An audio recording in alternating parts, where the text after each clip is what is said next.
Bon nombre de personnes sont pauvres en Afrique parce que leur équation de la richesse est complètement fausse. Il faut savoir qu'on apprend à devenir riche qu'auprès des personnes qui sont parvenues à devenir riches. Un parent qui a été pauvre toute sa vie, comment veux-tu qu'il puisse te transmettre la connaissance de la richesse? Il te dira tout simplement, va à l'école, aie des bonnes notes et tu trouveras un très bon emploi. Les diplômes est la clé de la richesse. Tu étudies, tu finis, c'est à ces moments-là que tu te rends compte que l'État a déjà changé de serrure. D'ailleurs, les parents africains interdisent leurs enfants l'amour de l'argent sous prétexte qu'ils vont devenir des voleurs. Donc l'enfant grandit avec des croyances erronées sur l'argent qui contribuera à les maintenir dans la pauvreté. C'est tout le contraire de parents juifs, chinois ou encore libanais. Eux initient leur enfant à la gestion de l'argent dès leur bas âge. Tout comme les croyances sur l'argent, les croyances sur l'école sont tout aussi fausses. C'est comme ça qu'on se retrouve avec des milliers de diplômés inutiles.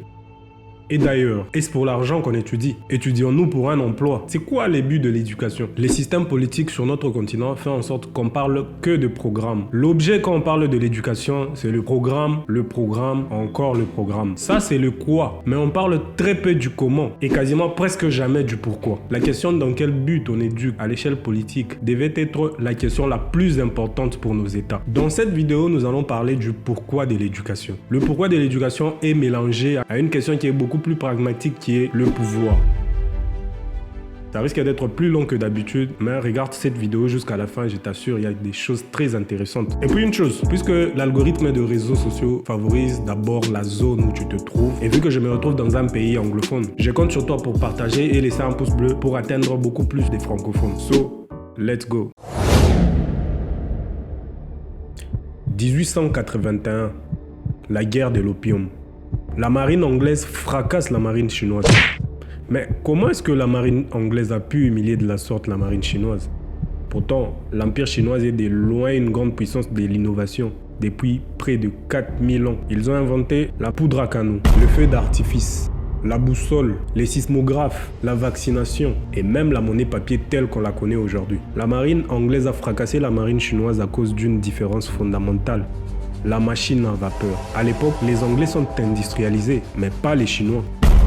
1905, la bataille des Port Arthur. Les Japon humilient la Russie. À l'époque, la Russie était en voie d'industrialisation, mais pas encore industrialisée. Pourtant, les Japon les a mis une raclée. Pourquoi? Parce que les Japonais à l'ère Meiji, ils décident de s'industrialiser à la hâte. Conscients de ce qui s'est passé avec les Chinois en 1881, les Japonais décident de s'industrialiser très rapidement. Sinon, ils vont être colonisés. Et quand on s'industrialise, on crée une école standardisée.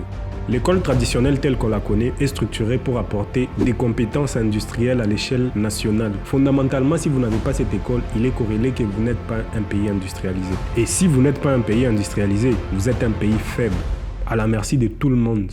Et en géopolitique, cela ne pardonne pas. Dans un monde où c'est la loi du plus fort, mieux vaut être une superpuissance.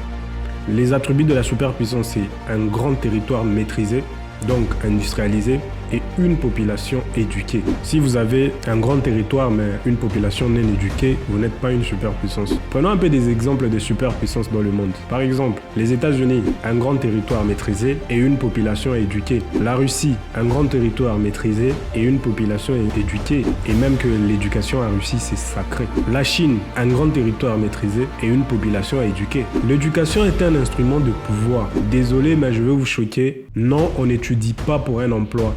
Si vous n'avez pas un bon système éducatif, vous êtes faible. Et à l'échelle géopolitique, ça ne pardonne pas, vous allez le payer cash. Dans ce monde, c'est la puissance qui s'exprime.